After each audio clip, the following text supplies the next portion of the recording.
En préparant le livre Israël, parlons-en, j'ai demandé à deux assistantes d'aller dans les rues de Bruxelles, demander au hasard aux gens qu'est-ce qu'ils savaient sur l'histoire et sur la situation d'Israël.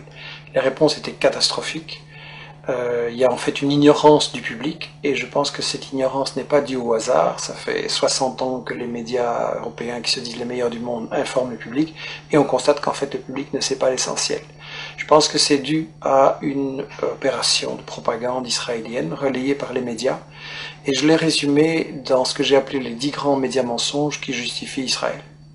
Le premier grand média mensonge, c'est qu'on nous dit qu'Israël a été créé en réaction au génocide contre les Juifs en 40-45. Ça, c'est totalement faux.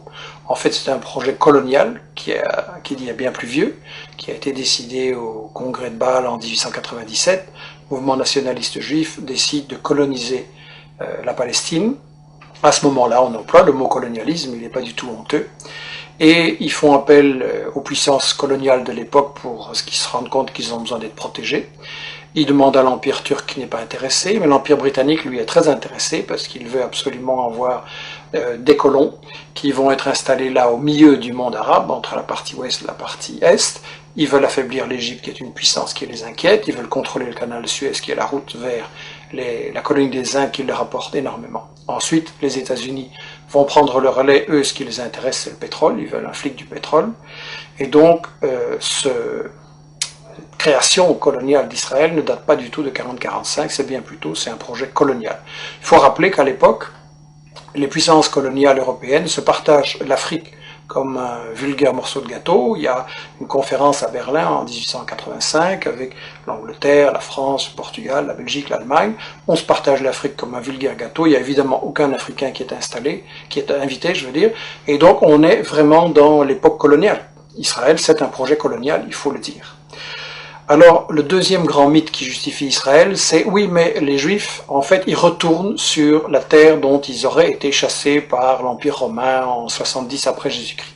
Ça, c'est aussi un mythe total, parce que, en fait, j'ai interviewé dans ce livre l'historien Shlomo Sand, qui a lui-même interviewé les historiens, les archéologues israéliens, et tout le monde dit non, il n'y a pas eu d'exode, et donc il n'y a pas de retour. En gros, les populations, elles sont restées là, elles n'ont pas bougé. Bien sûr, il y a eu des invasions, des migrations, des mélanges, mais en gros, elles n'ont pas bougé, les populations. C'est qu'il y a deux conséquences cocasses. La première, c'est que, au fond, les descendants des Juifs de l'époque de Jésus-Christ, c'est les Palestiniens qui vivent là aujourd'hui, maintenant. Et la deuxième conséquence, c'est que, alors, s'il n'y a jamais des gens qui sont partis, quels sont ces gens qui nous disent qu'ils reviennent? En fait, ce sont des convertis, des Européens de l'Est, de l'Ouest, des Maghrébins, qui se sont, à différents moments, pour différentes raisons, convertis à la religion juive. Et en fait, comme dit Shlomo Sand, le peuple juif, ça n'existe tout simplement pas. Il n'y a pas d'histoire commune, il n'y a pas de langue commune, il n'y a pas de culture commune, il y a juste une religion.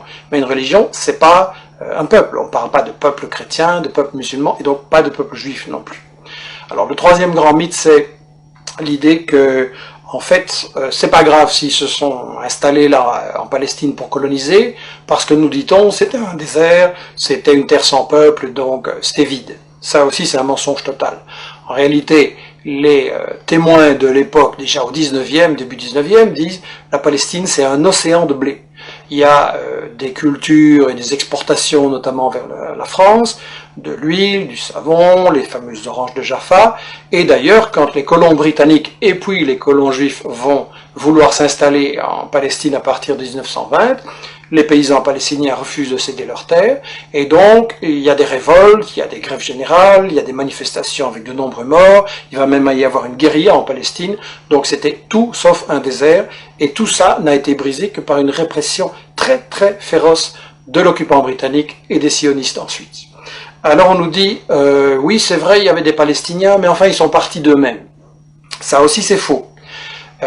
J'ai cru ça moi longtemps, et tout le monde a cru ça, et ça a été la grande version officielle d'Israël, jusqu'à ce qu'on a appelé les nouveaux historiens israéliens, Benny Morris qui est interviewé dans les livres, Papé et d'autres disent, non, les Palestiniens ont été chassés par la violence, par la terreur, par toute une opération systématique pour les expulser en fait du pays, pour vider la terre de ses habitants.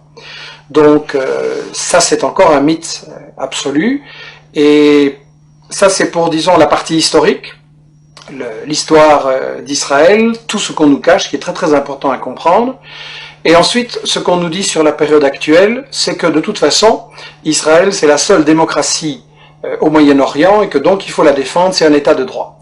Premièrement, c'est pas un État de droit, c'est le seul État au monde où la Constitution ne fixe pas les limites du territoire. Dans tous les pays du monde, il y a une Constitution qui dit le territoire il commence là, il s'arrête là, et ça c'est notre pays. Israël non, parce qu'Israël c'est justement un projet d'expansion qui n'a pas de limite, et il y a donc une Constitution en plus totalement raciste qui dit que Israël c'est l'État des Juifs. Ce qui veut dire que les autres sont des sous-citoyens, des sous-hommes, et donc c'est la négation même de la démocratie, une constitution pareille. Donc Israël n'est absolument pas une démocratie, et je voudrais dire que en fait, Israël c'est le colonialisme, c'est le vol de la terre, c'est le nettoyage d'une population, ça ne peut pas être considéré comme une démocratie. Alors bien sûr on me dira, il y a un parlement, il y a des médias, il y a des profs d'UNIF qui critiquent, etc. C'est vrai, mais étant donné que c'est un État qui est basé sur le vol de la terre, ça veut dire qu'en fait c'est une démocratie entre les voleurs pour savoir comment ils vont continuer à voler. Et ça n'est pas une démocratie, c'est du colonialisme, c'est toujours de la dictature.